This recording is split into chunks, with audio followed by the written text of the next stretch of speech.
ಮುಸ್ಲಿಮರೊಟ್ಟಿಗೆ ಅಥವಾ ಅನ್ಯ ಜಾತಿಯವರೊಟ್ಟಿಗೆ ಹೋದಾಗ ಅವರನ್ನು ಹಿಡಿದು ಅವರಿಗೆ ಬಾರಿಸುವುದು ಅವರ ಕೆಲಸ. ದನಗಳನ್ನು ಕದ್ದುಕೊಂಡು ಹೋದಾಗ ಅದನ್ನು ಹಿಡಿದು ಅವರನ್ನು ಬಿಡಿಸಿ 4 ಬಾರಿಸುವುದು ಅವರ ಕೆಲಸ ಅಂತ ತಿಳ್ಕೊಂಡಿದ್ರು. ಅದು ಮಾತ್ರ ಅಲ್ಲ ಮಾರ್ರೆ, ವಸತಿ ಶಾಲೆ ಅಂತೆ, ಆ ಶಾಲೆ ಅಂತೆ, ಈ ಶಾಲೆ ಎಲ್ಲ ಕಟ್ಟಿ ಜಾಗ ಯಾರಪ್ಪಂದು ಜಾಗ. ಓಂ ಗಣೇಶಾಯ ನಮಃ. ಓಂ ಸುಬ್ರಹ್ಮಣ್ಯೇಶ್ವರಾಯ ನಮಃ.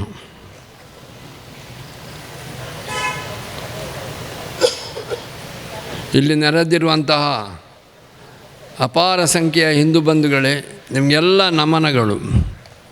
ಹಾಗೆ ನಮ್ಮ ಸ್ವಾಮೀಜಿಯವರು, ಅವರು ಭಾರಿ ಸ್ಟ್ರಾಂಗ್ ಸ್ವಾಮೀಜಿಯವರು.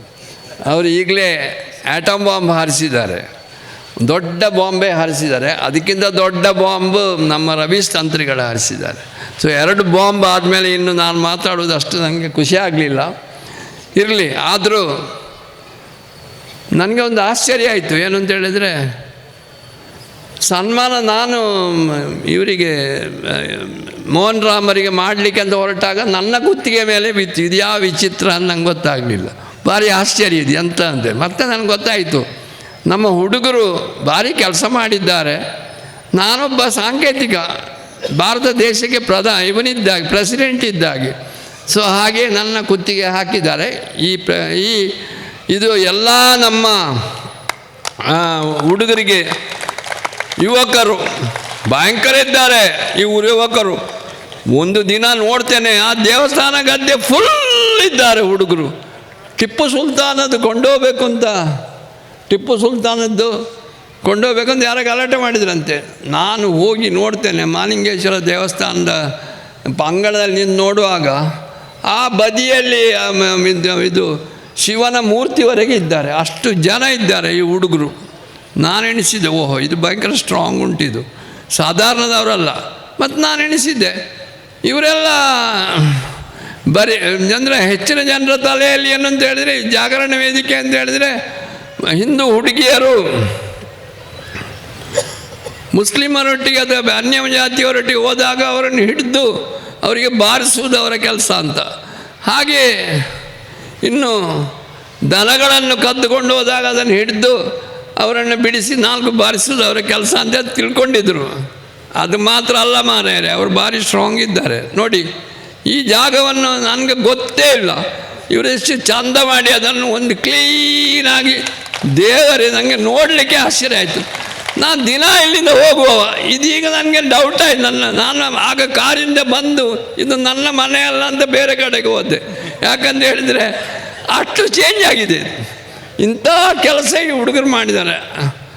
ಒಂದು ತಿಳ್ಕೊಳ್ಳಿ, ಇವರು ಈ ಹುಡುಗರಿದ್ದಾರಲ್ಲ, ನಮ್ಮ ಜಾಗರಣ ವೇದಿಕೆ ಹುಡುಗರು, ಅವರು ಇದನ್ನು ಮಾಡುವುದು ನಾಳೆ ಜಿಲ್ಲಾ ಪಂಚಾಯತ್ ಸದಸ್ಯ ಆಗಬೇಕು, ತಾಲೂಕ್ ಪಂಚಾಯತ್ ಸದಸ್ಯ ಆಗಬೇಕು, ಅಥವಾ MLA ಆಗಬೇಕೆಂಬ ದೃಷ್ಟಿಯಿಂದ ಅಲ್ಲ, ಹಿಂದೂ ಧರ್ಮದ ಮೇಲಿನ ಪ್ರೀತಿಯಿಂದ. ಅವರಿಗೆ ಅವರ ಬುಡದಲ್ಲಿಯೇ ಪ್ರೀತಿ ಉಂಟು, ಪ್ರೀತಿ ಅವರ ಇಡೀ ದೇಶದ ಮೇಲೆ ಪ್ರೀತಿ ಉಂಟು, ಅವರ ನರನಾಡಿಗಳಲ್ಲಿ ಪ್ರೀತಿ ಉಂಟು. ಆದ್ದರಿಂದ ಅವ್ರು ಮಾಡ್ತಾರೆ. ಇನ್ನು ಕೆಲವರೆಲ್ಲ ಮಾಡ್ತಾರೆ, ಏನು ಒಂದೇನಾದರೂ ಪೋಸ್ಟ್ ಸಿಗ್ಬೋದು ನನಗೆ BJPಯಲ್ಲಿ ಅಂತೇಳಿ. BJPಯಲ್ಲಿ ಪೋಸ್ಟ್ ಸಿಕ್ಕಲಿ, ಯಾವುದರಲ್ಲಿ ಪೋಸ್ಟ್ ಸಿಕ್ಕಲಿ, ಮಾಡೋದಂತ ಆಮೇಲೆ ಗುಳುಮ್ ಮಾಡೋದಲ್ವ, ಅದೇ ಕಷ್ಟ ಆಗೋದು. ಆದ್ದರಿಂದ ಅಂಥ ಹುಡುಗರಲ್ಲ ನಮ್ಮ ಹುಡುಗರು. ಆ ಗುಳುಮ್ ಯಾವುದು ಬೇಡ ನಮಗೆ. ನಾವು ದೇಶಕ್ಕೋಸ್ಕರ ಹೋರಾಡ್ತೇವೆ.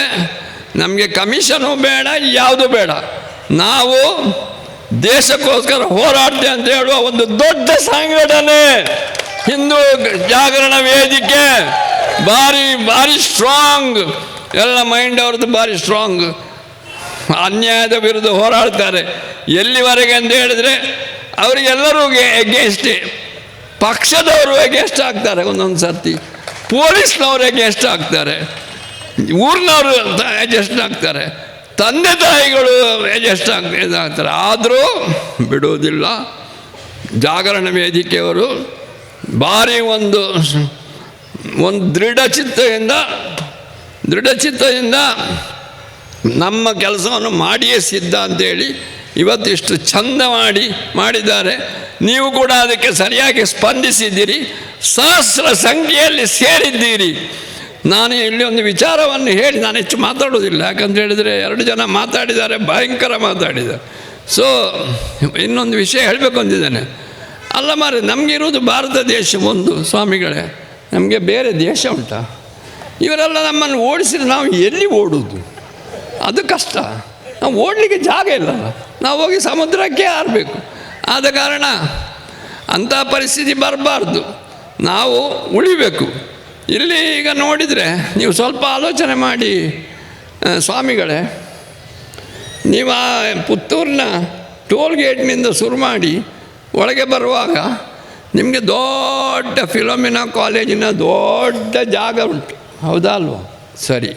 ಸ್ವಲ್ಪ ಆಚೆ ಹೋಗುವಾಗ ಪತ್ರ ಹಾಸ್ಪಿಟ್ಲ್ನ ದೊಡ್ಡ ಜಾಗ ಉಂಟು. ಇನ್ನು ಸ್ವಲ್ಪ ಈಚೆ ಬರುವಾಗ ಬೆತ್ತನಿಯ ಜಾಗ ಉಂಟು. ಇನ್ನು ಸ್ವಲ್ಪ ಈಚೆ ಬರುವಾಗ ನಡುವು ಪೇಟೆಗೆ ಬರುವಾಗ ಸೇಂಟ್ ವಿಕ್ಟರ್ಸ್ನ ದೊಡ್ಡ ಜಾಗ ಉಂಟು. ಅದರಿಂದ ಮುಂದೆ ಬಂದರೆ, ಈಚೆ ಬಂದರೆ ನಮ್ಮ ಸ್ವಲ್ಪ ಇಲ್ಲಿ ಮಂಜಲ್ ಬಡಪು ಅತ್ಲಾಗೆಲ್ಲ ಬಂದ ಕೂಡಲೇ ಅಲ್ಲಿ ಇವರದ್ದು ನಮ್ಮ ಪ್ರೊಟೆಸ್ಟೆಂಟ್ಗಳ ದೊಡ್ಡ ಜಾಗ ಉಂಟು. ಆ ಜಾಗ ಎಲ್ಲ ಅಲ್ಲಿ ಎಲ್ಲ ಜಾಗ ನಮ್ಮ ಜಾಗ, ಅದು ನಮ್ಮ ಹಿಂದೂ ದೇಶದ ಜಾಗ ಮಾರ್ರೆ. ಅದನ್ನು ಬ್ರಿಟಿಷರು ಅವರಿಗೆ ಕೊಟ್ಟದ್ದು. ನಿಮಗೆಂತ ಗೊತ್ತುಂಟು? ಬ್ರಿಟಿಷರು ಆಡಳಿತ ಮಾಡುವಾಗ ಮಂಗಳೂರಿನಲ್ಲಿ ಮಿಲಾಗ್ರಿಸ್ ಎಂಬುದು ಹಂಪನಗಟ್ಟೆಯಲ್ಲಿ ಇರುವುದು, ಆ ದೊಡ್ಡ ಜಾಗವನ್ನು ಅವರಿಗೆ ಕೊಟ್ಟರು. ಬೆಂದೂರಲ್ಲಿ ಇದು ಸೆಂಟ್ ಆಗ್ನಿಸಿ ಕೊಟ್ಟರು. ಎಲ್ಲ ಇಡೀ ನಮ್ಮ ಇದು ನಮ್ಮ ರಾಜ್ಯದ ಎಲ್ಲ ಕಡೆಯಲ್ಲಿ ಕೂಡ ಹೀಗೆ ಮಾಡಿದರು. ನಮ್ಮ ಜಾಗಗಳನ್ನು ಕ್ರಿಶ್ಚಿಯನ್ರಿಗೆ, ಮುಸ್ಲಿಮರಿಗೆ ಕೊಟ್ಟು ನಮಗೀಗ ಈಗ ಒಂದು ಎಕರೆ ಜಾಗಕ್ಕೋಸ್ಕರ ಕುಸ್ತಿ ಮಾಡಬೇಕಾಗಿ ಬಂದಿದೆ. ಅಂಥ ಒಂದು ಪರಿಸ್ಥಿತಿ ಬಂದಿದೆ ನೋಡಿ.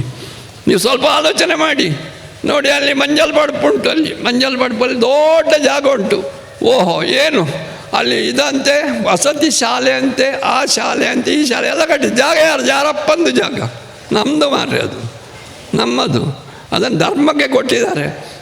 ಇವತ್ತು ಅವರು ಒಬ್ಬರಿದ್ದಾರೆ ಅಲ್ಲಿ, ವಿಜಯ ಹಾರ್ವಿನ್ ಅಂತ, ಅವರು ಭಾರಿ ದೊಡ್ಡ ಜನದಾಗೆ ಕೂತಿದ್ದಾರೆ. ಅದು ನಮ್ಮ ಮಾರ್ರೆ ಜಾಗ.